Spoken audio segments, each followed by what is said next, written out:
Hi friends, welcome to my channel Varshini women world waves. ఈరోజు మీకు కొయ్య రొట్టె చూపిస్తానని. దీనికి కావాల్సింది 1 కప్పు బియ్యం,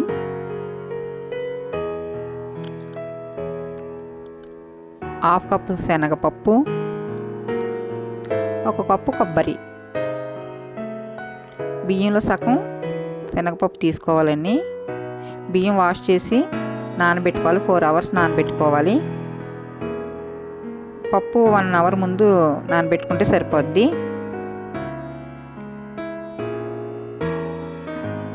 పప్పును కూడా వాష్ చేసి 1 అవర్ ముందు వాటర్ వేసి పెట్టుకుంటే పప్పు కొంచెం పెద్దగా అవుతుంది కదా, రొట్టెలో క్రిస్పీగా బాగుంటుంది, టేస్ట్ బాగుంటుంది. ఇప్పుడు మిక్సీలో కొబ్బరి వేసుకుందామండి, మిక్సీ చేసుకుందాము. అలాగే బియ్యం కూడా చేసుకుందాము.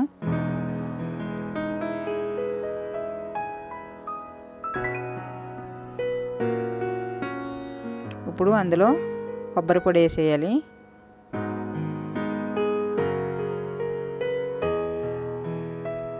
బియ్యం పిండిలో కొబ్బరి పిండి వేసి బాగా కలపాలండి.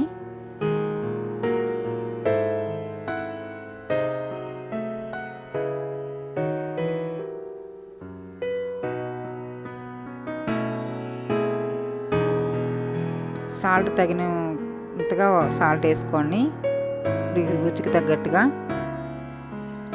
తర్వాత పప్పు వేసేయండి. ఇది కమ్మగా ఉంటుందండి రొట్టె, కొయ్య రొట్టె అన్నాను కదా, గట్టిగా కమ్మగా ఉంటుంది. ఒకవేళ స్వీట్ కావాలన్న వాళ్ళు బెల్లం కూడా వేసుకోవచ్చు, అది మీద ఆప్షనల్. నేను కమ్మగానే వేస్తున్నాను. ఇప్పుడు పాన్ పెట్టాను కదా స్టవ్ మీద, ఆయిల్ వేసి పిండి వేయాలండి. కొంచెం గట్టిగానే వేస్తానండి, కొయ్య రొట్టె అన్నాను కదా, గట్టిగా వేస్తున్నాను. పలుచగా కావాలి, కొంచెం మెత్తగా కావాలనుకున్న వాళ్ళు కొద్దిగా వాటర్ వేసుకొని బేకింగ్ సోడా కూడా వేసుకోవచ్చు కొద్దిగా. మూత పెట్టేసి సిమ్లో కాలాలని, హై పెట్టద్దు, సిమ్మే కాలాలి. ఇప్పుడు ఒకసారి బ్యాక్ సైడ్ చూడండి, కాలిందో లేదో, టర్న్ చేసుకోండి. గోల్డెన్ కలర్ రావాలి, క్రిస్పీగా ఉండాలి. ఇది పాతకాలపు వంట అండి, చాలా బలం కూడా, పిల్లలకి పెద్దోళ్ళకి కూడా, నడుము కూడా చాలా బలం అంటారు.